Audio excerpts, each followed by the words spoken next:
Praise the lord. ఈరోజు దేవుని వాగ్దానము కీర్తన గ్రంథము 128వ అధ్యాయము 2వ వచనము. నిశ్చయముగా నీవు నీ చేతుల కష్టార్జితమును అనుభవించదవు, నీకు మేలు కలుగును. ప్రియమైన దేవుని బిడ్డలారా, ఈరోజు అనేకులు వారి యొక్క కష్టార్జితమును అనుభవించలేకపోతున్నారని అంటే దానికి కారణం వారిలో ఉన్న దురలవాట్లే.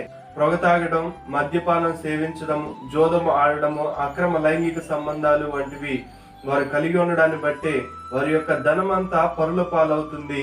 అనారోగ్య కారణంగా హాస్పిటల్ పాలవుతా ఉంది. దేవుని పిల్లలమైన మనము దేవుని ఎడల భయభక్తులు కలిగి నీతి నిజాయితీలతో మనము సంపాదించుకున్నప్పుడు మన కష్టార్జితమును మనము అనుభవించినట్లుగా దేవుడు ఆయన మనల్ని ఆశీర్వదిస్తానని వాగ్దానం చేయుచున్నాడు.